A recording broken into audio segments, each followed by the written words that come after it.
You're listening to Montreal Now with Aaron Rand and Natasha Hall on CJAD 800.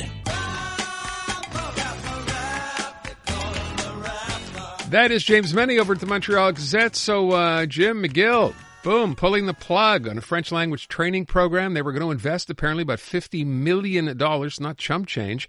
And they're doing this. Some people are calling this retaliation, and I guess in a sense it is. But hey, if you're going to, hike tuition fees, and we're not going to get the same kind of money we got before, is this causing the government to wake up? What's going on here? Well, I'm not sure it's going to cause the government to wake up. I'm sure that when Francois Legault eased himself into any chair today, he was wincing quite visibly, because this clapback just basically drop-kicked them right into national attention. I don't think I'm allowed to give you specific numbers, but please believe me when I tell you that our story on this, it's not a big story, it's an average story about the whole McGill thing, on our website, MontrealGazette.com, it's blowing the doors off of any kind of coverage we've done, at least in the last 5 years. And the numbers that I'm seeing, and they're big, are national, not just Montreal. It's not just a Quebec story. This is turning into a national story. But one thing I want to throw in here, because I know the PQ the PQ, which was lukewarm about the plan in the first place, when you have Pascal Berube saying, well, it's retaliation and whatever, that may well be. But I also think, and I may be wrong, but guys, there's a mischievous part of me that probably thinks I'm right. How much do you guys want to bet that Premier Francois Legault, French Language Minister Jean-François Roberge, Higher Education Minister Pascal Derry, their ministries, their entourages, their staffs, didn't have the slightest scintilla of a molecule of a clue that McGill was spending $50 million to promote French? How much you want to bet they did not have any idea? They thought, we'll transform McGill into the old fat lady at Eaton's. We know there's this built-in audience in Quebec that is ready to look at McGill or Concordia as an invasive species that needs to be eradicated. We'll show them.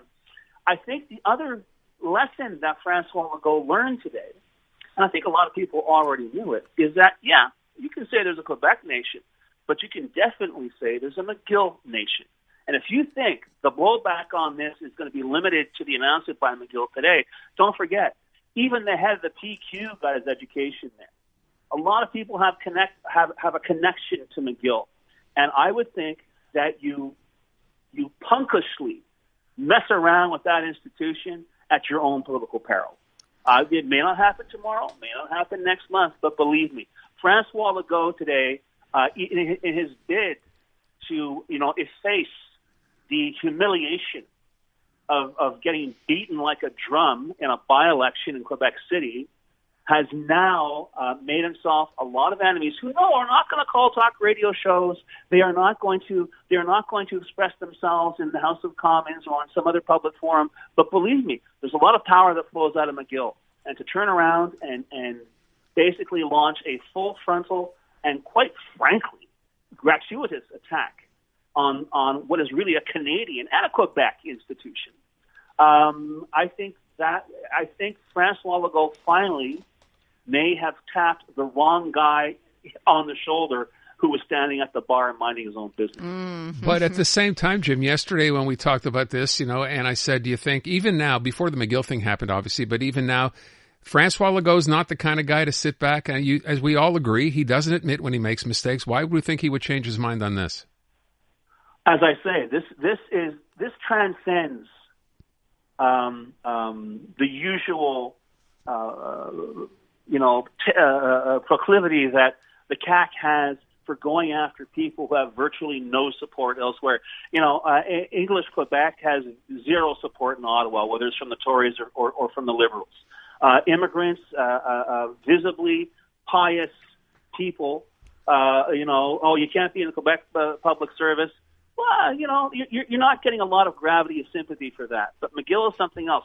And don't forget, there's a lot of people out there, Canadians, who likes McGill and now have seen their plans changed because of the completely mendacious explanation that somehow targeting English language universities will protect French.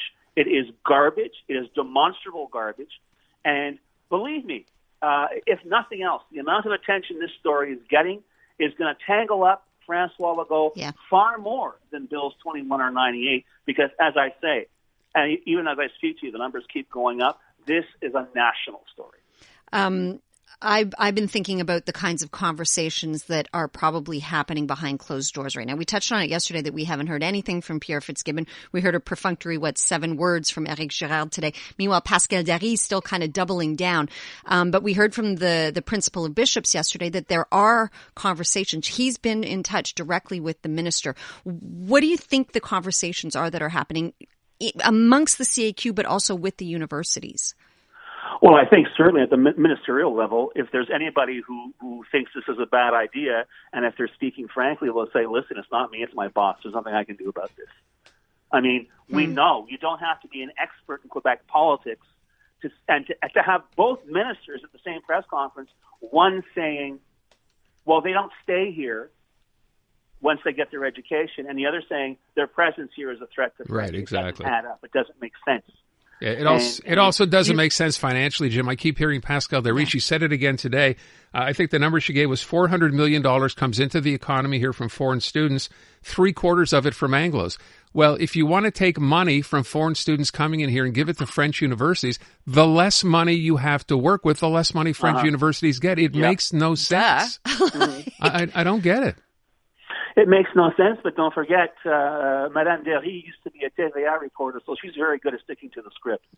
I mean, this story may turn on a dime next week, but I am having the time of my life right now, watching it sort of, like a crash test car crumple up in slow motion as the reality begins to sink in for the CAQ and Francois Legault. I would respectfully submit that if there's any discussion about this entire issue right now in Quebec City, they're sitting down in some little bunker somewhere saying, how do we get out of this with our buttocks still intact? Mm-hmm.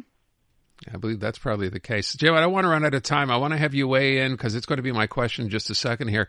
On the Paul St. Pierre Plamondon announcement yesterday about, the first year budget, year one of a separatist government, which are going to release next week. But here's the first part. We'll have a Quebec currency and a Quebec, I think he called it a peacekeeping force. Army, yeah.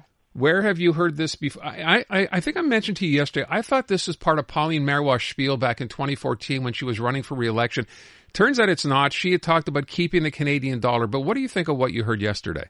Well, he actually used the old expression, sovereignty association, which means we are going to separate from Canada. We're going to bust up Canada, and Canada is going to play along. Canada will do whatever we want, whatever we say. If we want to keep the currency, we'll keep the currency, or if we don't, we'll have our own currency. But it's not going to work, because here in the Magic Kingdom, all we have to do is wave our separatist wand, and everything is fine. Except for this afternoon, former separatist, former very, very, very, very enthusiastic separatist Francois Legault challenged Paul St. Pierre Plamondon to tell him how many Quebecers presently in the employ of the federal government would lose their jobs on the grounds that separation is a good idea because we'll avoid all that stupid government duplication.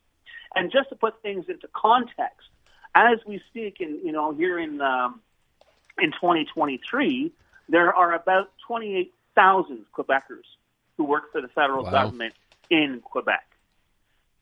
So, it was kind of weird seeing Francois Legault turn himself inside out, right? Because he was an ardent separatist, but now he's using the same arguments that were used against him 25 years ago. Gotta love politics in this province. Some indication on how sterile, silly, and quite honestly wasteful a debate this is. It doesn't matter. Yeah, they're going to unveil. PECs are going to unveil a plan.